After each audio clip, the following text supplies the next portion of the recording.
Okay, good morning, everyone. Thank you for joining us this morning on Thursday.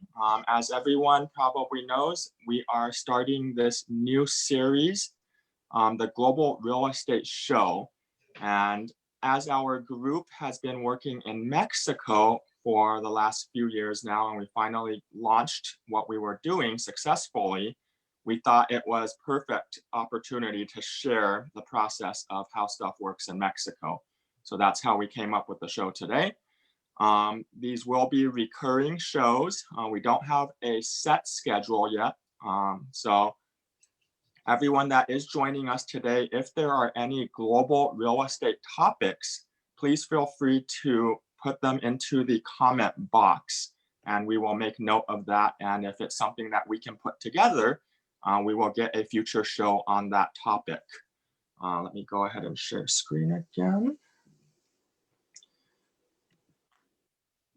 So again, we basically today, we have everyone muted and video off. So if you are not muted and video off, if you could please do that. And the reason for that is we are live streaming to Facebook right now for those that cannot join the show directly on Zoom.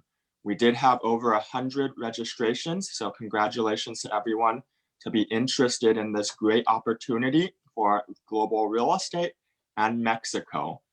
So we will continue. Oh, we still have some people joining, one moment.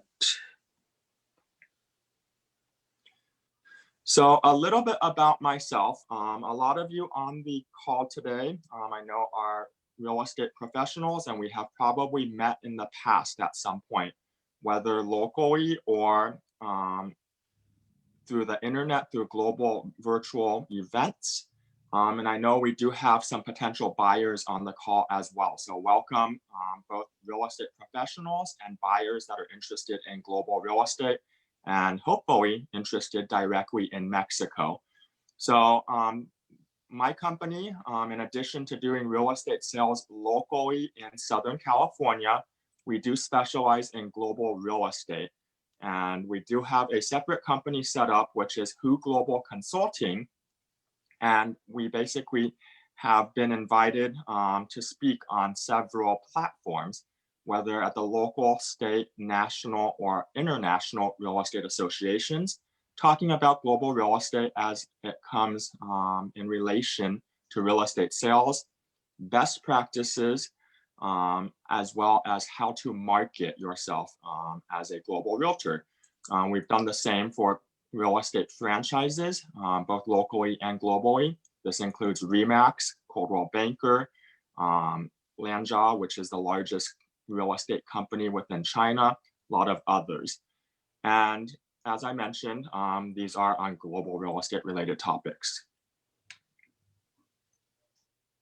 Our company basically has a focus on consulting as it comes to global real estate, global finance and lending, global wealth management advisory as far as investment or capital markets, and global business and marketing. So for companies that want to expose their services or products into the global market, that is something that we can help with as well.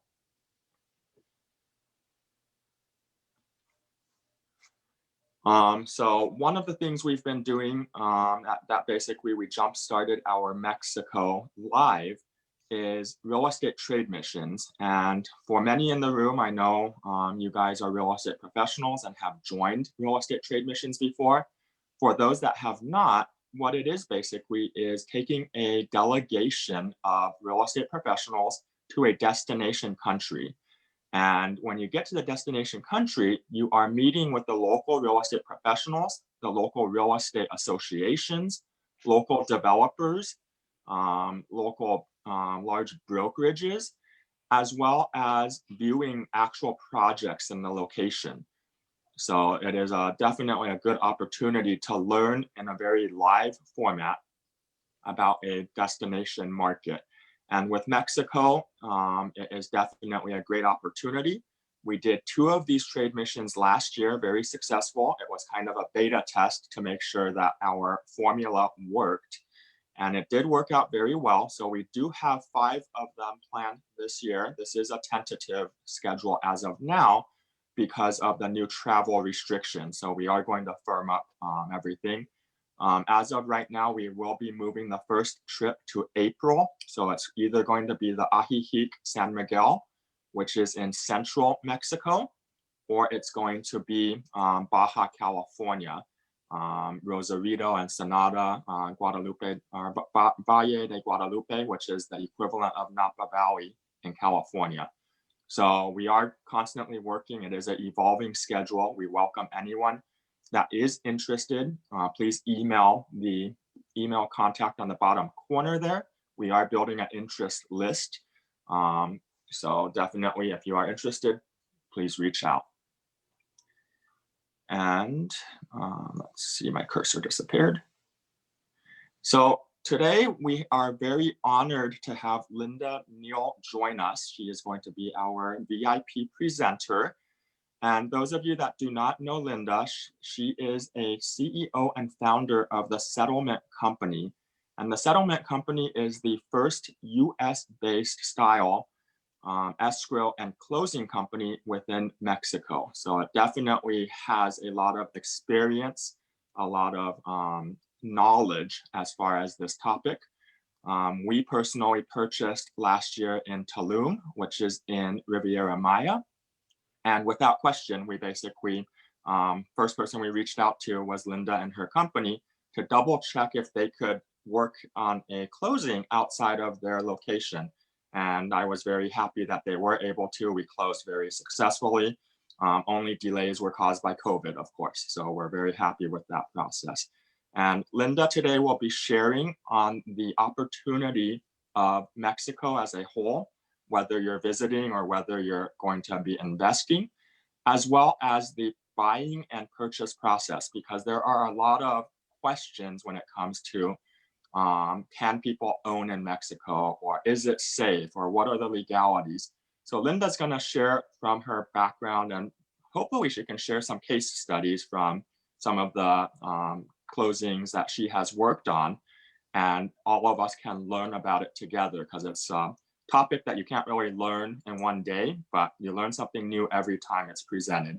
So with that, we will have Linda join us now. Welcome, Linda. Thank you very much, Spencer. I am honored to be here this morning. When I first came to Mexico, as a California real estate broker, I decided to focus on real estate in Mexico. I arrived before the FIDEICOMISO, before NAFTA, and almost at the same time, the indigenous people came. So I've been around for a few years. I'm delighted to be able to share this morning some of the wonderful things that I've learned and helpful things that I've learned during my time in Mexico.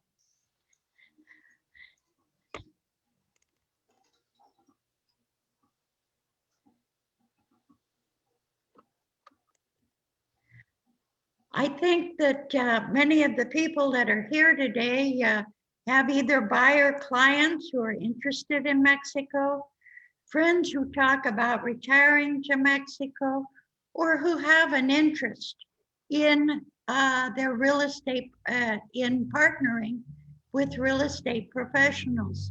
No matter what your interest is, if you'll share some of your questions and concerns, we'll try to answer them this morning. And if we can't, you can contact me and I will be delighted to help you in any way I can. Mexico isn't just mariachis, tortillas, and ranchero music. The people, their values, their passions, their interests come from way back. This comes from their culture, the Mayas, the Aztecs, the Purepecha. Between the indigenous people and the Spaniards who arrived, we have many different languages. We have 350 dialects in Mexico. The Mayans were in Mexico 1,000 years or more before Columbus. This gives us a little different perspective. It's important to understand that this is what makes it all come together. Why do people come to Mexico? It's a country with 127 million population, 51.4% female, 48.6 male. We have 33 million homes. Our rate of ownership is very high. Mexicans love having their own homes. We have 68 to 69% ownership, and only 9% have a mortgage. 23% of our households are in the country, and 76% of them are in the cities. The Mexican people are warm, friendly, welcoming. Our climate, our cost of living, everything just helps us make it a wonderful place to live. And we have already over 1 million people, expats, who call Mexico their home. Mexico is an exotic mix of many indigenous cultures. The Spanish and the French customs, the Spanish and French laws and procedures are intertwined with the influence of the Roman Catholic Church. And more importantly, even than that, is a fierce independent culture and the psyche of the Mexican peoples. When I came to Mexico in 1970, the PRI party had been in power many, many years. It was basically it was really a dictatorship. We had no global trade. Only products made in Mexico were available in the stores. We had many, many poor people. Many of them fled to the United States to seek work. And that was probably good because they learned in fields in Texas, in California, in Oregon, many different things about the American culture. They came back to Mexico. They talked of new ideas, new products. Television was always also a big, big factor at that point. Television programs, mostly from the United States, showed us a different way of life for these rural and unsophisticated people. Some of these ideas were good, and of course, some were not so good. Mexico today is a democracy. The Mexican peoples remain fiercely independent, and most are convinced that global cooperation is essential for growth in the whole planet. Why Mexico? Well, why do people come to Mexico? Why do they enjoy exploring the culture? What are the practical points of living, the cost of living? Let's talk a little bit about that. But first, look where we are. Mexico is bordered by the United States on the north. On the east, it is the Gulf of Mexico and the Atlantic Ocean. On the west, we have coming down through between the Baja Peninsula and Sonora, Sinaloa, we have the Gulf of Cortez, or the Gulf of California. Then on the western side, we have the Pacific Ocean. Mexico is about 750,000 square miles in size. It is about a quarter of the size of the United States. The border, of course, with the United States is 2,000 miles long. comes to live in Mexico? Well, we have expats from the United States, Canada, Europe, Asia, Australia, all 7 continents. And they come because of accessibility, infrastructure, services, great attitude. We have about 1,800 airports, most of them international. We have a very modern highway system, so you can travel almost anywhere in the country, and most of them are toll roads. The country is number 10 in the world as far as internet is concerned, and the largest internet user in Spanish-speaking countries. And for goodness sakes, everybody in the country has a cell phone. We are connected. Foreigners are generally welcomed into the Mexican communities. And as for affordability, most people say that it costs about 40% less in Mexico than it does in the United States and Canada. That's a generality, of course, but it gives you an idea. There's too much obesity in Mexico, but then the same is true for the United States. Life expectancy is now 75 years. We have 2.2 doctors per 1,000 population. And for private clinics, it's just an incredible opportunity. A checkup for a woman, including mammogram, pap smear, will cost a maximum of $500. A complete exam. For a man, it'll probably be about $400. A visit to a specialist, and I'm talking a bone doctor, a heart specialist, this a private consultation will be run $40 to $60. And that usually includes a follow-up visit.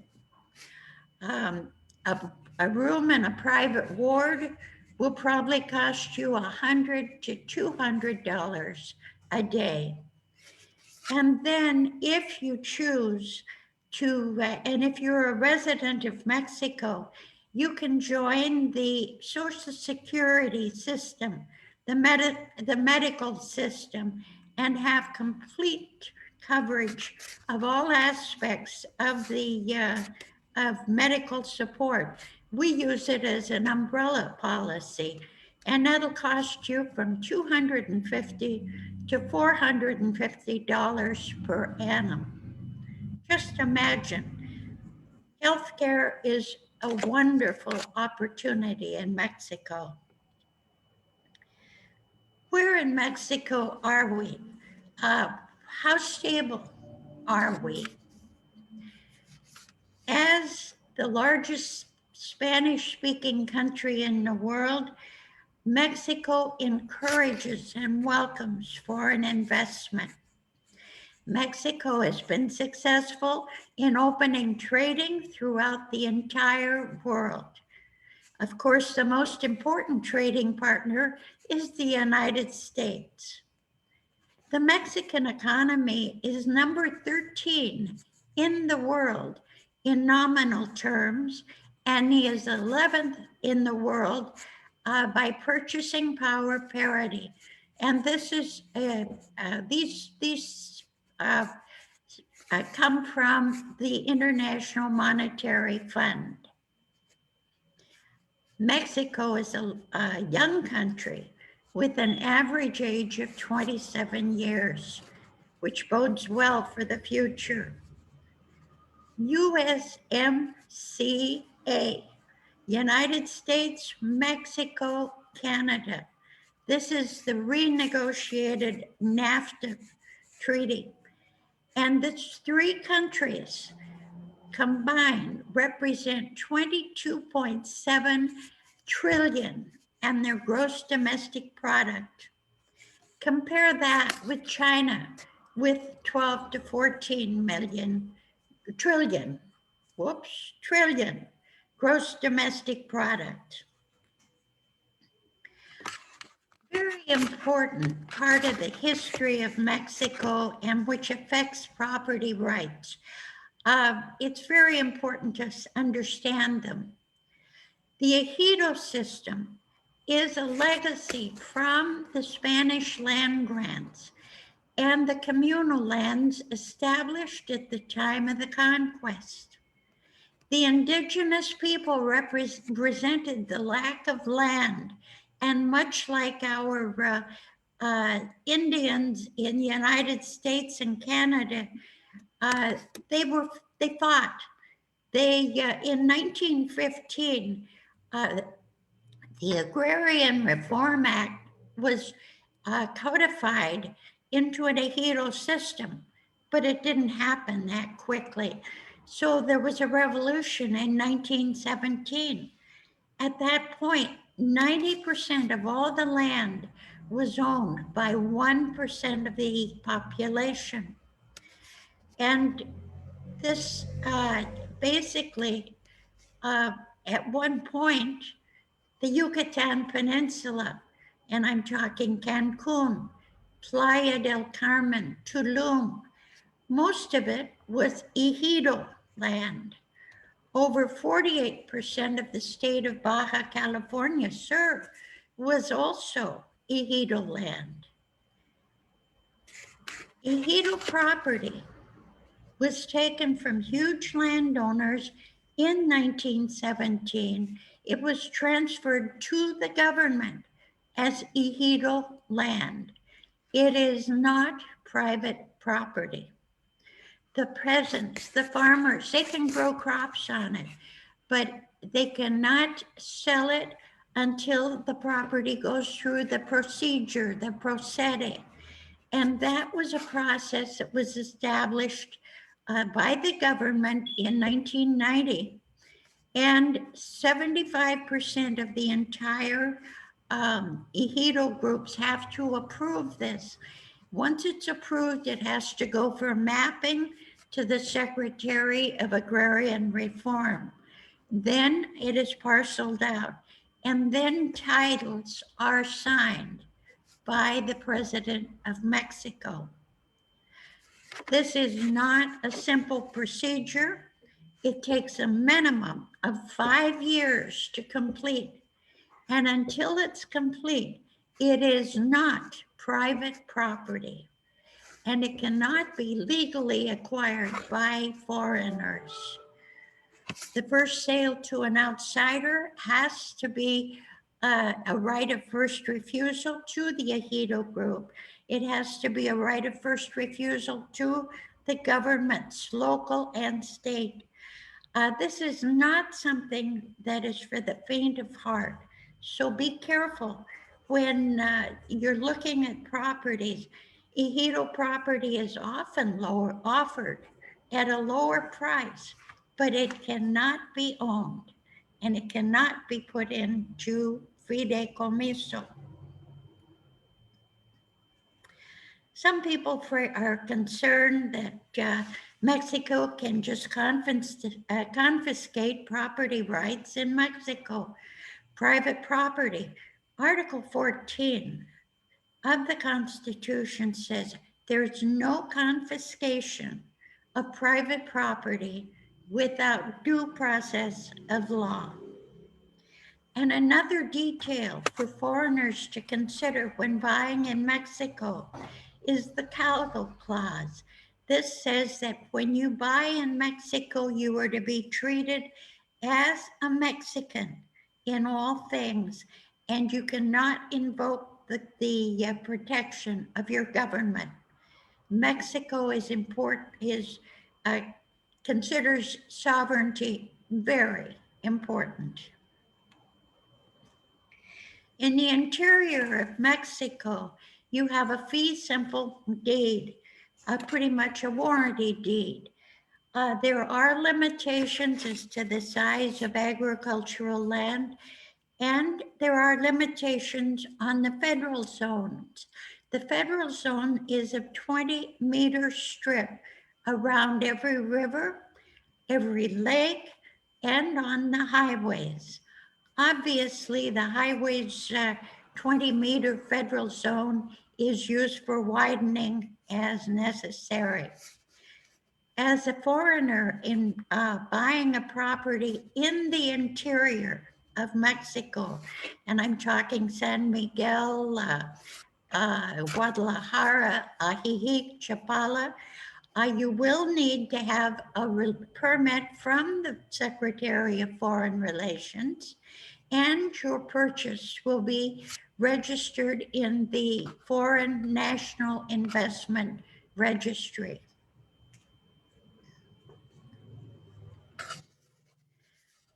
When you talk of owning a beachfront property in Mexico, how many of you heard something like this? But I thought you couldn't own property in Mexico. Or, I understand you can't buy property in Mexico. You can only lease it. Neither statement is true.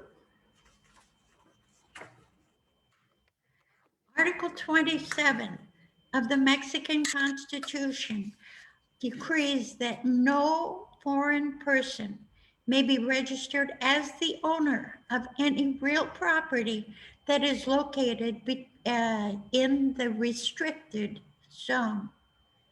The zone is an area 30 miles wide along the coastlines and 50 miles wide along the borders. It covers 43% of the entire country. 43%. It includes all of our favorite beach cities such as Puerto Peñasco, Mazatlan, Manzanillo, Puerto Vallarta, Ixtapa, Acapulco, Cancun, and because it's so long and skinny, the entire Baja Peninsula. Thus, from 1917, when the Constitution was written, until a presidential decree in 1972, the only way a foreigner could own his dream home on a beach in Mexico was to put it in the name of a Mexican citizen. Those are called prestanombres, name lenders. As we all can imagine, having someone else own your home is risky business. Juan, Jose, Manuel, whomever is that gracious and sincere friend who says, sure, you can put your property in my name. No hay problema. There is no problem. But when you hear that, beware. The problems are just beginning. What happens so often is that Juan, Jose, Mr. Nice Guy, wakes up one morning and says that he likes the property and the riches it represents better than his foreign friend who trusted him. Or, and this has happened many times, Juan Jose, the owner of record, goes on to the next life, and his children are not so happy to honor the gentleman's agreements made before. Mr. Foreigner then finds the tropical paradise into which he had sunk his life savings is not his and can never be his. Luis Echeverria, President of the Republic of Mexico in 1972, realized that these Canadian and American or US citizen tourist and recreation dollars were too important to the economy of his country. And in 1972, Mr. Echeverria established the Ley de FIDEICOMISO, the trust law, which provided for the naked title to be held by a Mexican bank as trustee for the foreign purchaser who was then named beneficiary under the trust. In other words, a trip to the recorder's office would show that Banamex, Banorte, Citibank, or some other bank would be the owner of record as trustee for John Smith or Jane Doe, who was named as owner of the beneficial interest. This was the Mexican way to avoid making a constitutional amendment. For the first time since 1917, a foreigner could feel safe investing and occupying property in Mexico and know that his rights and his investment would be recognized by the authorities. No wonder so many have asked me the ownership question. Under the trust agreement, which is like many trusts that we are familiar with in the United States and Canada, the beneficiary has full control of his property. He may build on it. He may tear it down. He may modify it. He may rent it, lease it, subdivide it. He can sell it at any time and receive the profits or the rents therefrom.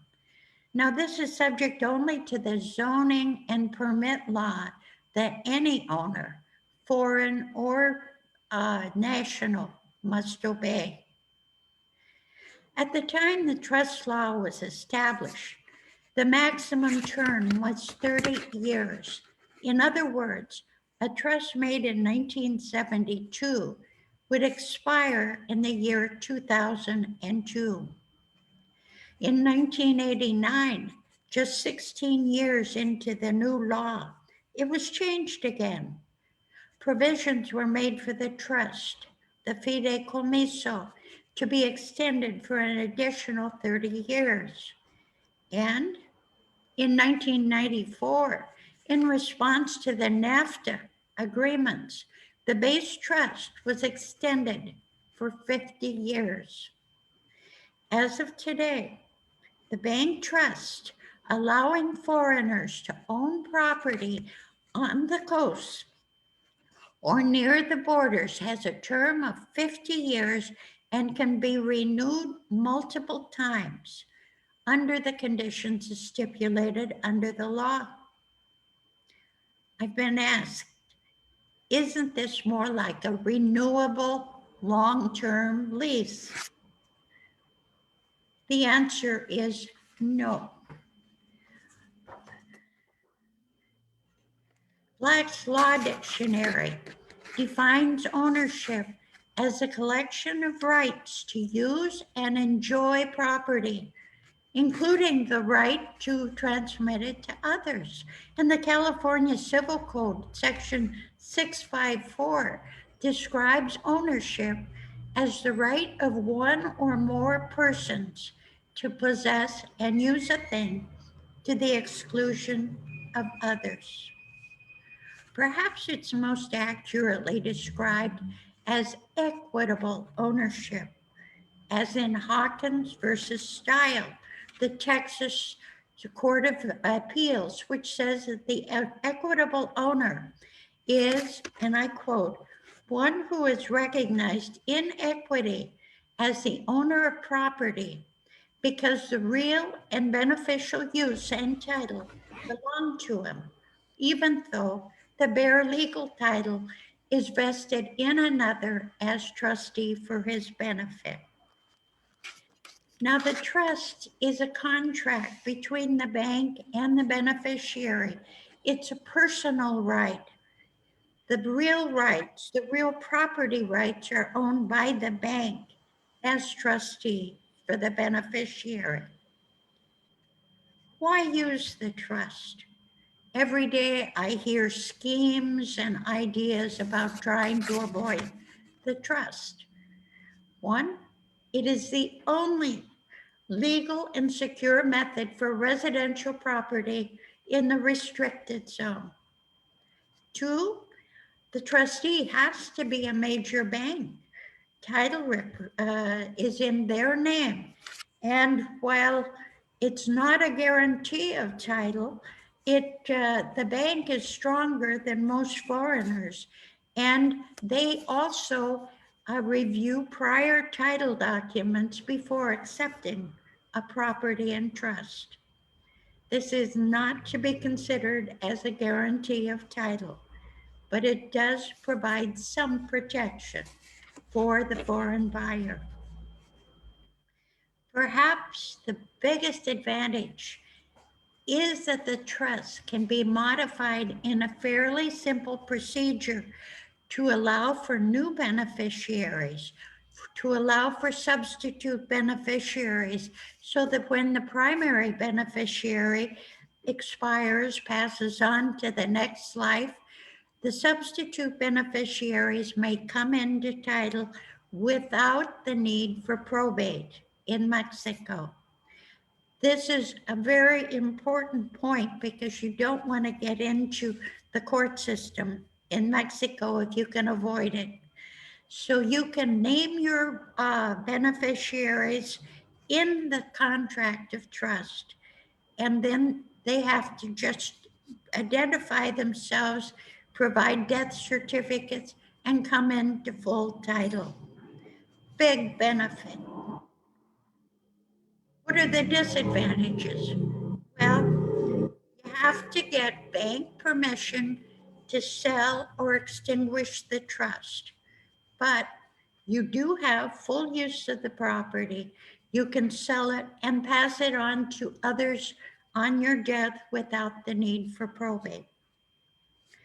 Some people complain about the trust beneficiary or the trustee fees, which run $450 to $500 a year. Plus the signature fees, which are another $450 to $500 just to establish the trust.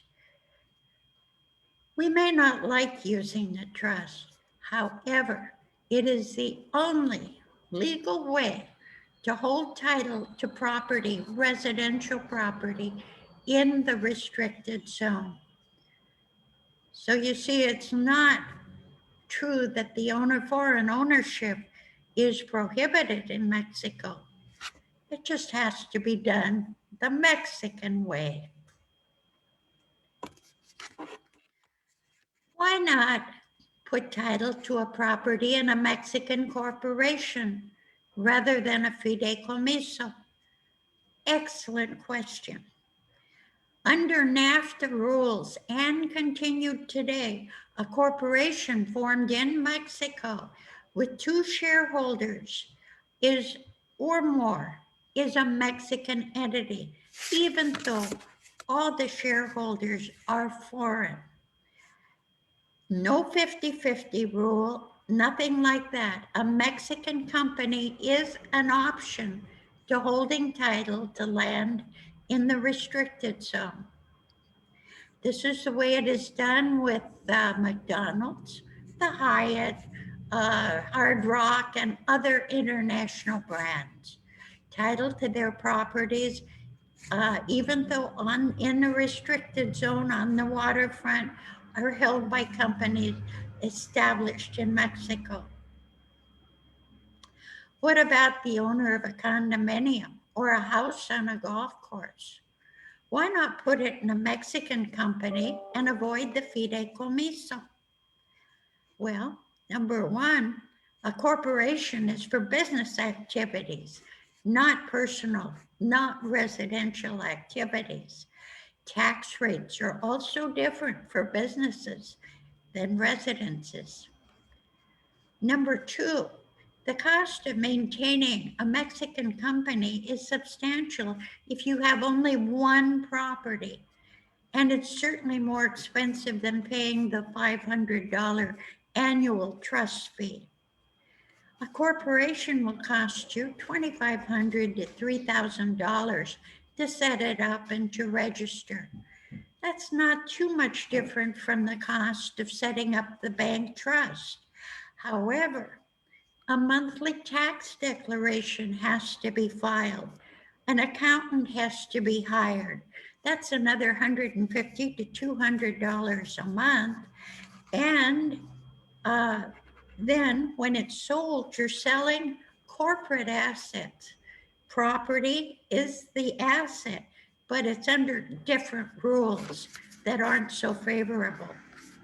It's a lot of hassle and expense when you have just one or two properties. Let's look at some of the do's and the don'ts in terms of acquiring property in Mexico. Articles 273 to 308 of the Mercantile Commission of Mexico is the law of agency. It contemplates single agency. It refers to the principal and his agent, never two principals. Nonetheless, dual agency is very common in Mexico, and many agents say they can fairly represent both parties, even though the buyer wants the lowest price possible and the seller wants the highest price possible. To me, it's impossible. It's a good idea if you have a referral partner, if you're working with a Mexican agent, asking him to represent only your referral and not the seller. It should be a part of a referral agreement, and if the proposed partner doesn't accept this condition, move on. Your valued client deserves better.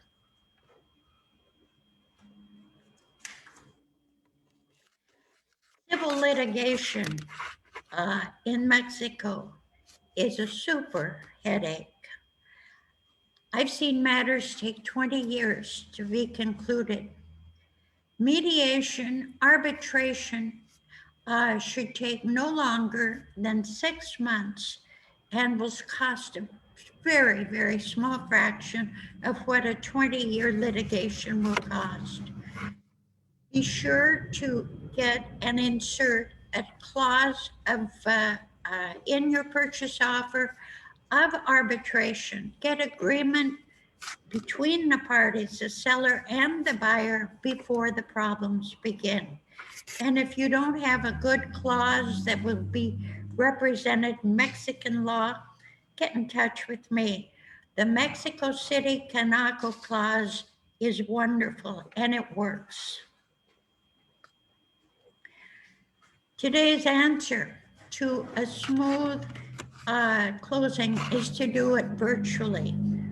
You have a choice. Are you going to be sitting in the beach, or do you want to be at the notary office or in the comfort of your home?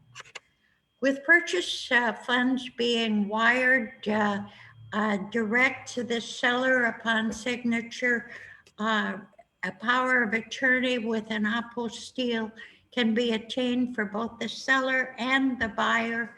There's no need for anybody to be present at the signing of documents. The whole process is simplified and is outlined at the website www.settlement-co.com. Check it out, please. Closing costs can range from 3 to 4% to a whopping 13% of the price or the value of a property. All of this depends on your, obviously, there are certain fixed costs and the percentage will be higher on the lower priced properties. An appraiser is appointed by the government and he does an appraisal for tax purposes, not a commercial or not a real value appraisal. Trust fees are run about $450 to $500 a year, plus a signature fee of $450 to $500. Your foreign relations permit will be $1,400, including registration in the National Foreign Investment Registry. A notary is not the same in Mexico. A notary has 5 years of experience, passes a rigorous exam, and is appointed by the governor. He is responsible for paying taxes, for drafting the deed, and declaring the legitimacy of the whole transaction. He's going to charge you $2,500 on a $250,000 transaction.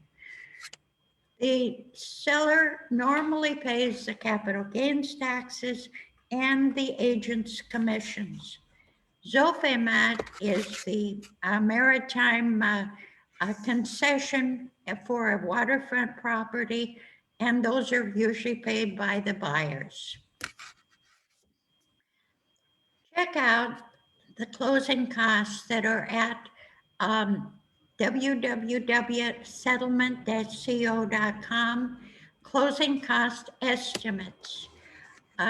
This will give you an estimate of the amount of closing for your purchase. It's generally on the high side, will vary a bit from location to location, but it gives you an idea. And of course, no matter who is going to handle your closing, you need to get a written estimate. Financing. Only 9% of all the properties in Mexico have a mortgage. Interest rates are horrific, 10 to 14% per annum and more. Most expats obtain low-cost equity loans or borrow against stocks to finance Mexican purchases. That makes sense in terms of avoiding horrible interest rates.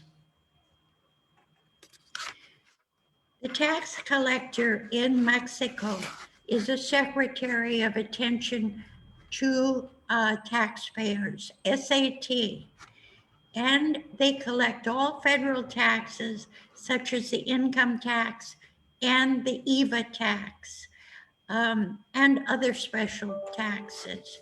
The EVA tax is the added value tax, and it is goods and services taxes. Medicine and food are exempt.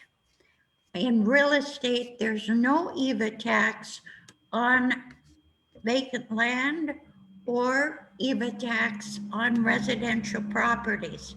There is an EVA tax on commercial buildings.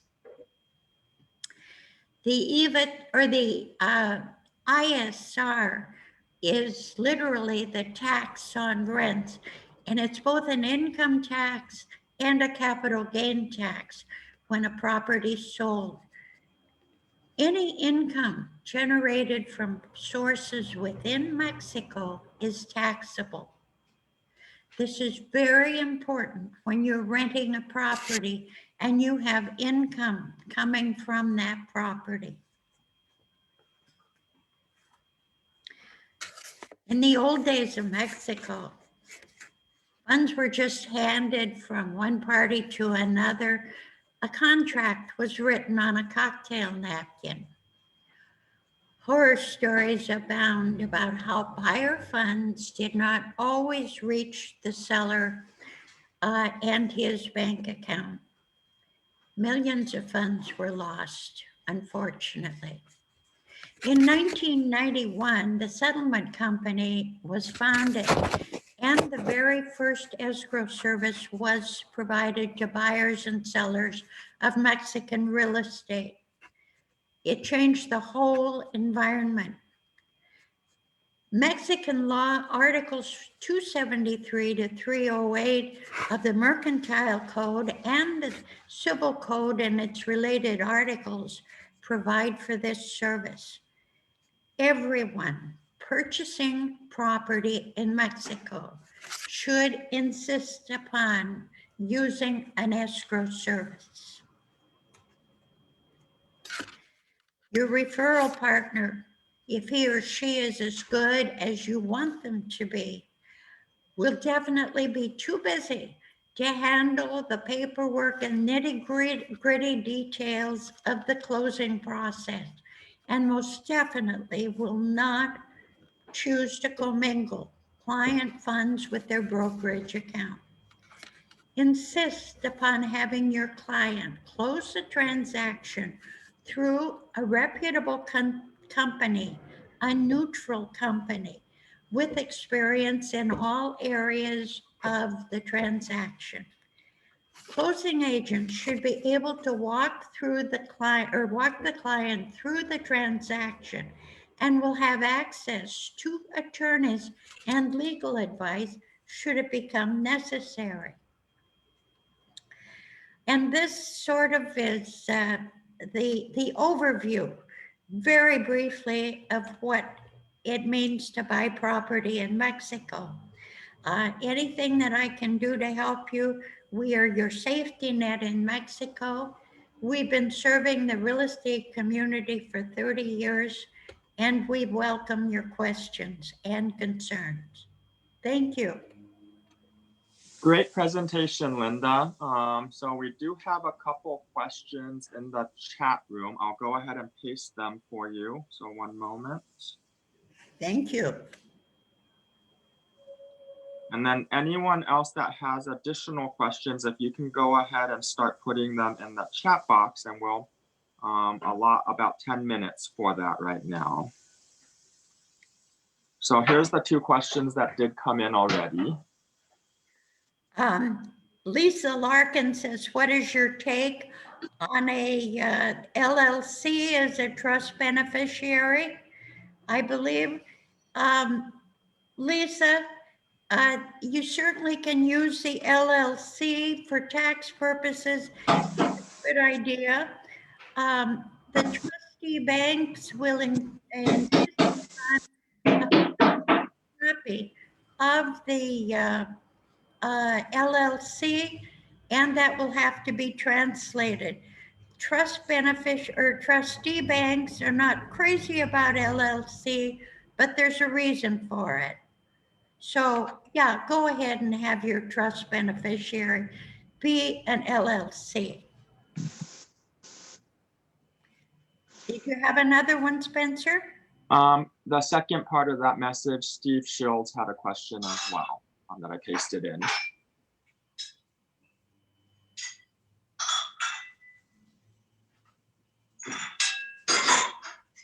He was asking, do you have to pay an acquisition tax if you are a permanent resident? Absolutely. Acquisition tax is due on the purchase of any property, and depending upon the state, it will range from 2% to 3.5% of the declared value of the property. Perfect. Do we have any more questions? So we're getting a lot of comments that it was a great presentation, Linda. So thank you again for joining us. And then if it shows up on my screen, I wanted to share, I don't think it shows up with my background. So I won't share it right now, I guess, but the actual deed that we get as a foreigner, I'm pretty sure it's similar for a local resident as well. It's basically an entire book. So it's probably 100 pages plus, or at least the one that I have. About 40 pages of it is the actual FIDEICOMISO and the transfer deed. And the rest of it is the historical documents that document how that property came to be. So everything is documented very well. That goes back to the question, how safe is it to purchase a property?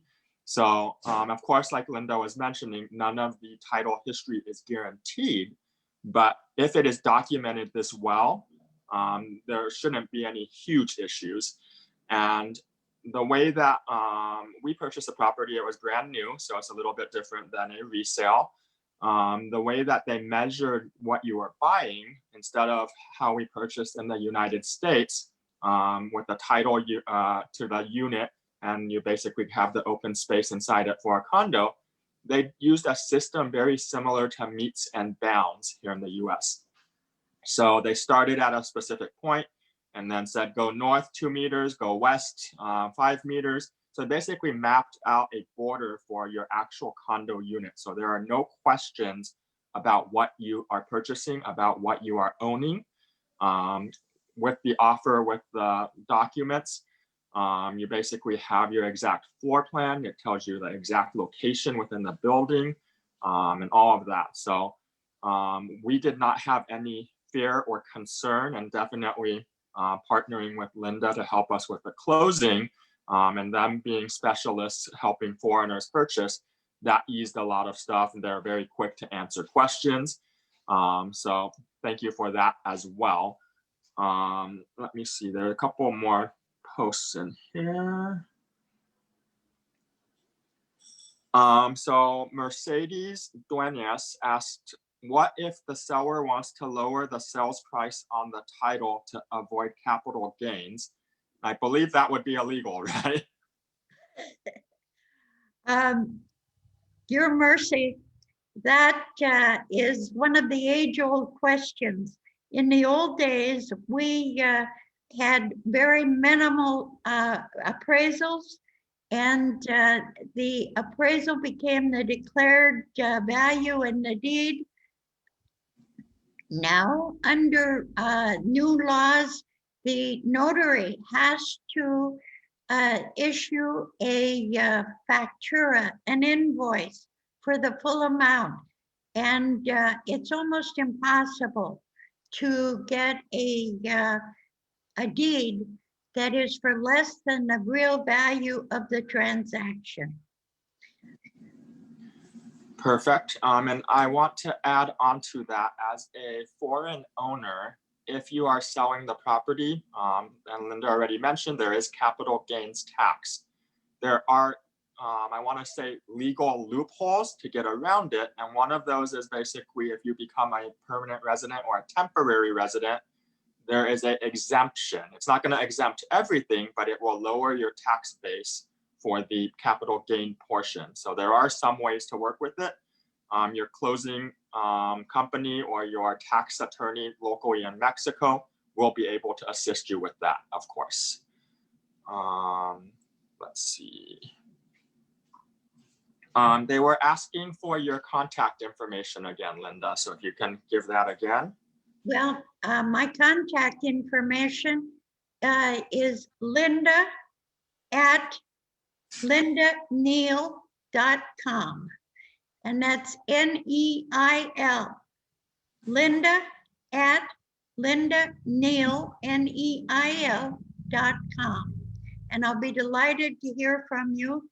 My cell phone is 612-157-6497, and that's a Mexico cell number. Great, perfect.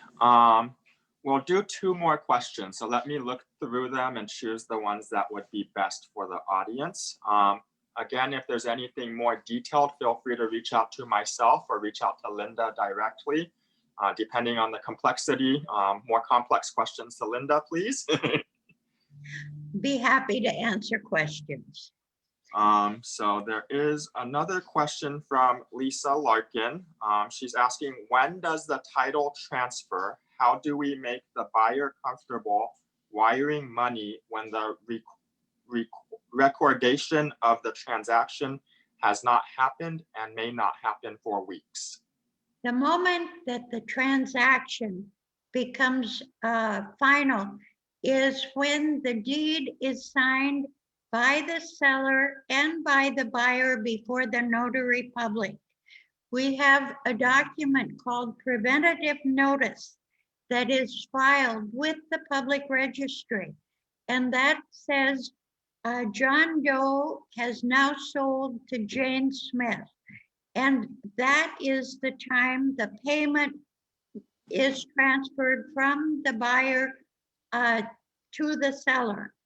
And it may take several weeks because the notary has to pay taxes, and the public registry, especially during the pandemic, is very slow. So it will be after that, or it'll take weeks to get your registered deed. But the moment of having the signature and the filing of the preventative notice before the notary, it is a final deal and it cannot be changed. You're safe. Thank you for clarification. And then the last question, which I think will be good for all of us, whether we are real estate professionals that have clients interested in Mexico, or if you are a potential buyer that is on the call with us today, is asking, what are some of your favorite areas for real estate opportunities? The whole country. I love Mexico, and there are so many different parts. You've got the tropical areas, you have the cold areas, you have the in-between, you have the mountains. I think that you just have to travel and find areas that resonate with you. And you certainly, almost anybody can find something that's wonderful for them. Definitely. And I totally agree with that. It's not a one solution fits all. Definitely, if you are considering purchasing in Mexico, please visit the area that you are considering, because you cannot get the complete picture from just online photos or videos. And unfortunately, sometimes people buy stuff sight unseen, and sometimes it's not up to their expectations. So definitely do your due diligence as far as visiting the specific areas. And again, my team is putting together trade missions for agents as well as potential buyers. So that is a good opportunity for you to visit with a like-minded group and visit the area, experience the local area as far as lifestyle or the tourist activities or the food, the climate, as well as visit actual projects. And of course, you might not like any of the projects, but you can at least understand the area. Spencer, I'd like to add, AMPI, the Mexican Real Estate Association, has sections of real estate professionals throughout the entire country. And so, and these people are in constant training. We don't have licensing throughout the whole country yet, but we have continual training.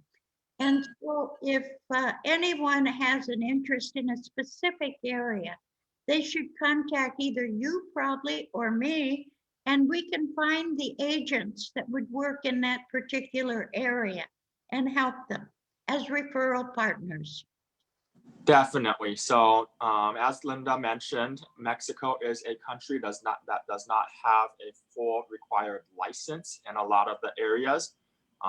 Where Linda is based in Baja California Sur, there is a requirement. Where we purchased last year in Quintana Roo, there is a requirement. So some areas, they are catching up to US standards, but other areas are not. So definitely you want to work with a, basically it's a certified agent that is a member of AMPI. So there is some regulations that they need to follow and some education minimum that they have taken. You don't want to just go to anyone and say, I want to buy something, and then that's not going to end up well. There's a great code of ethics, and they also subscribe to the NAR code of ethics. Mm-hmm. Important to partner with an AMPI member. Perfect, and thank you for that advice. Okay, so I think we're going to end today here. Again, this is our first episode for the Global Real Estate Show. We will be having future programs. Anyone, again, that was not here in the beginning, any global real estate related topics that you would like to learn about, please feel free to email me. We will, if we get enough interest, we will put a show together for it. We do have a large global real estate network, both within the United States and across the world. So whatever the topic is, big or small, we can probably find someone to present on it. So lastly, if you want to keep posted on when these shows are coming up, please follow me or add me on Facebook, Spencer Who, or add my consulting company, Who Global Consulting, where both of these sources, that's where we'll be posting these events. So thank you again, everyone, for joining us on Thursday morning. I hope all of you learned a little or a lot about Mexico and its real estate opportunities. And hopefully we will see you in the future, whether in a trade mission or something global real estate related. Thank you again, Linda. And thank you very much. My pleasure. Okay, great. Goodbye, everyone. Bye-bye.